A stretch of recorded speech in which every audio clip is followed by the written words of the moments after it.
Não importa se você é pobre, porque se você usar sua inteligência, você vai saber mais do que quem tem. É sempre uma palavra de esperança, ou seja, dá para melhorar, dá para crescer, dá para ir adiante. É preferível. Caso você tenha que fazer coisas perversas para se tornar rico, é melhor ficar pobre. Não fique apressado para enriquecer. É jogo do longo prazo. Como a gente já aprendeu com o Thiago Nigro sobre investimento, que ele ensina, e várias vezes que ele veio aqui no BrunoCast, ele falou, Thiago, ele falou para mim, o jogo do enriquecimento é um jogo de longo prazo. Quem quer ficar rico rápido vai quebrar vários princípios das finanças. Aí vem Salomão e fala, isso é isso mesmo. Ou seja, você precisa ser um homem leal para receber muitas bênçãos, tá? Começa já assim, ó, uma pessoa honesta, uma pessoa leal vai receber muitas bênçãos, mas quem se apressa a enriquecer não ficará impune.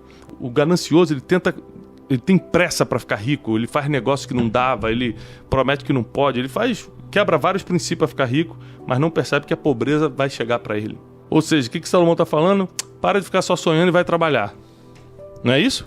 Ó, quem cultiva a sua terra vai se saciar de pão. Quem fica perseguindo ilusões, ou seja, ilusão não é um sonho impossível, porque tem muita gente que realiza sonhos. Ilusão é uma coisa que não tem nada a ver.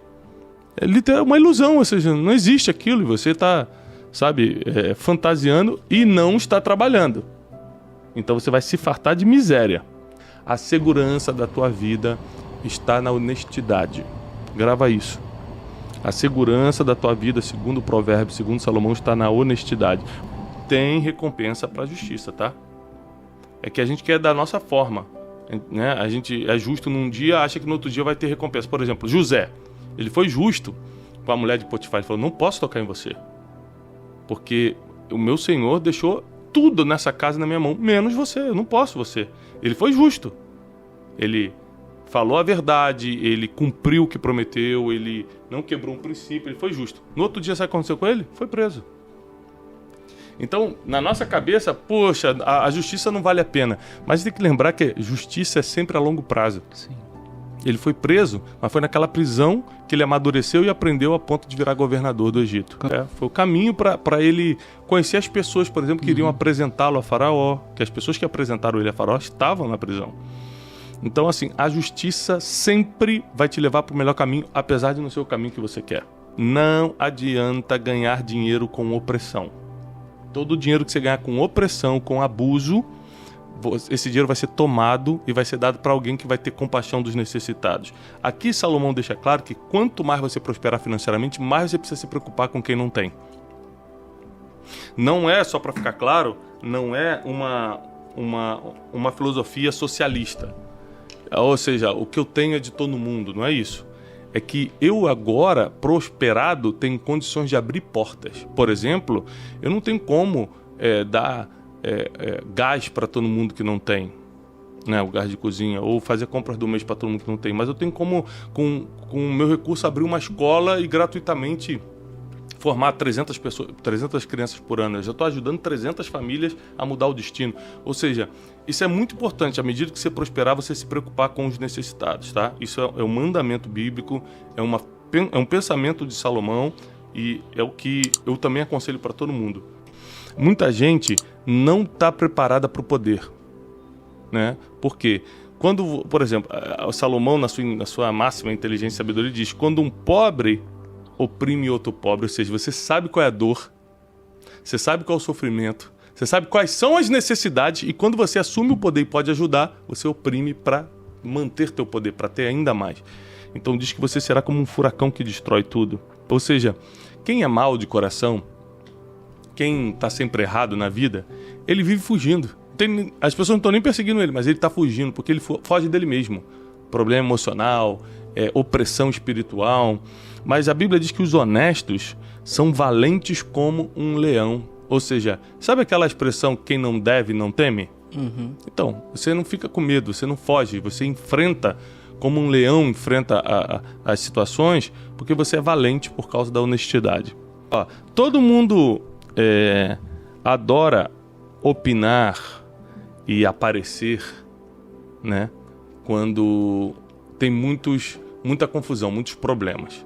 Por quê? Você toma um probleminha para você, resolve e ganha uma certa liderança. Só que aí a Bíblia diz que o verdadeiro líder é o sábio que mantém a ordem. Não é o que causa mais confusão. Forte. Não é o que tenta crescer em cima das pessoas ali. Vou resolver isso aqui só para ganhar mais audiência, para mais gente me seguir. É o que mantém a ordem. Então, ter cuidado, porque a sedução está muito mais nos elogios do que na crítica, né? Nós temos que blindar nosso coração contra as críticas e também contra os elogios, né? Salomão era o homem mais rico do mundo. Então, ele sabia o que estava falando. Ele tinha todo o dinheiro que se podia ter naquela época. E ele diz o seguinte: é melhor você ser pobre. Eu sei que o povo está me espelhando, gente. Eu sei que vocês querem ter, né? Salomão era referência. Mas se for para você ter atitudes perversas, é melhor que fique pobre e mantenha a integridade. Agora, a gente não pode radicalizar. Então, a gente não pode ser radical, que o brasileiro adora fazer isso. Falar assim, aliás, o ser humano, né? Lê um negócio na Bíblia e fala assim: viu? Eu prefiro ser honesto que ser rico. Mas a Bíblia não está dizendo que quem for rico vai ser desonesto, ou quem for rico vai fazer coisas perversas. Está dizendo que é preferível. Caso você tenha que fazer coisas perversas para se tornar rico, é melhor ficar pobre e íntegro. Exatamente. Tá? Não importa se você é pobre, porque se você usar sua inteligência, você vai saber mais do que quem tem. É sempre uma palavra de esperança, ou seja, dá para melhorar, dá para crescer, dá para ir adiante. Ou seja, aquele que oculta os seus pecados, os seus erros, suas falhas, jamais vai prosperar. Mas quem confessa e abandona, deixa para trás isso, alcançará a misericórdia de Deus. Ajudar os pobres é uma obrigação de quem está prosperando. Se você tem que compartilhar. Nós temos que aprender a dar destino para quem jamais teria se você não ajudasse. Então, sempre que você souber que alguém está em necessidade e você pode fazer, eu vou te dar uma notícia: é sua obrigação fazer. Se você sabe que a pessoa está em necessidade e você pode fazer, pode ajudar, é sua obrigação ajudar.